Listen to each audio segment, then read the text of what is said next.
નમસ્કાર નડિયાદ. હું Gautamsinh Sudan checkpost લાઈવમાં આપનું સ્વાગત કરું છું. આપ આ જે દ્રશ્યો જોઈ રહ્યા છો તે દ્રશ્ય છે સંતરામ રોડના, અને તમે જોઈ શકો છો કે પાણીનો ભરાવો કેવો થયો છે.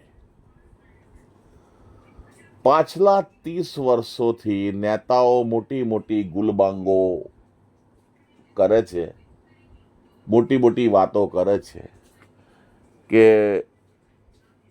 ચોમાસું આવે આવું પાણી ભરાય એટલે મોટા મોટા સ્ટેટમેન્ટો. પાછલા 30 નહીં, પાછલા 50 વર્ષના સ્ટેટમેન્ટ જોઈ લો, બરાબર.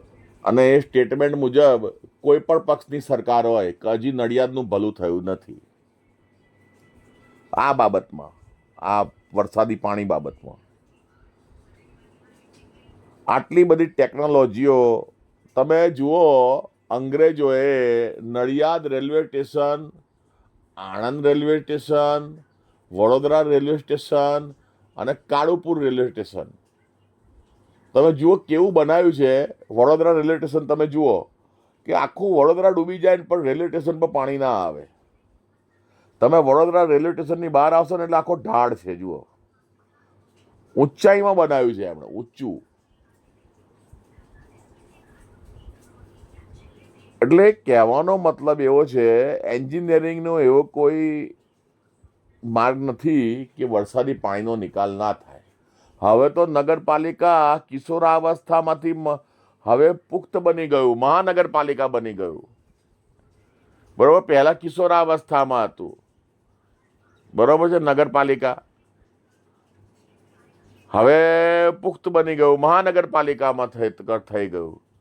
તો પણ નડિયાદમાં આવી રીતે પાણી ભલે હવે એવું કહે છે કે હવે હમણાં થયા છીએ, હવે હમણાં પેલી ગ્રાન્ટ આવી છે, હવે હમણાં કામ ચાલુ કર્યું એટલે ધીમે ધીમે હવે કામ થશે. જોઈએ છે, ચલો આવતા વર્ષે જોઈએ છે. આવતા વર્ષે બી તમે લખી રાખો આ જ બધી ગુલબાંગો હશે. આમ થયું ને તેમ થયું ને પેલું થયું ને ઢીકણું થયું ને.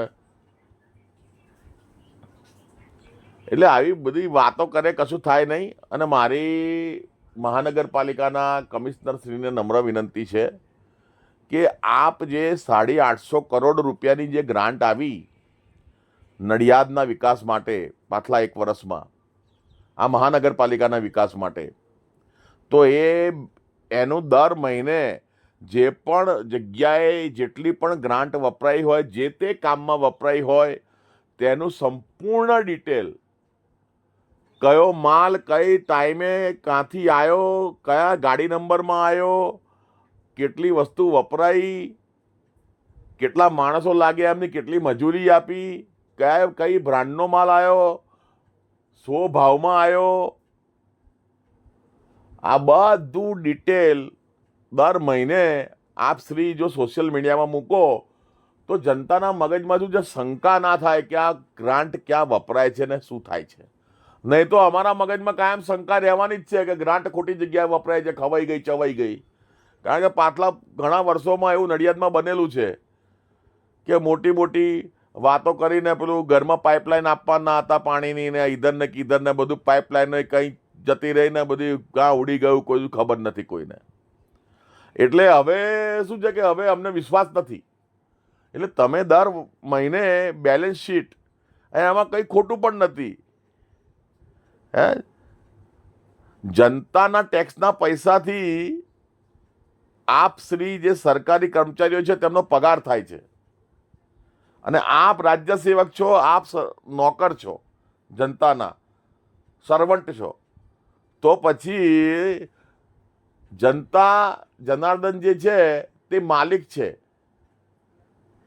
તો માલિક જે કહે નોકરને કરવું પડે. અમે કંઈ અયોગ્ય વાત નથી કરતા, પરંતુ જે પૈસા આયા છે, રૂપિયા આયા છે, એની બેલેન્સ શીટ દર મહિને મૂકો ને કે આ મે મહિનામાં આટલો ખર્ચો થયો, જૂન મહિનામાં આટલો થયો, બધું જ નાનામાં નાની વસ્તુ તો બધું ખબર પડી જાય, બરાબર છે. નહીં મૂકો તો અમને તો એવી શંકા રહેવાની જ છે કે પૈસા ચવાઈ ગયા, બરાબર છે. જય હિન્દ, જય ભારત.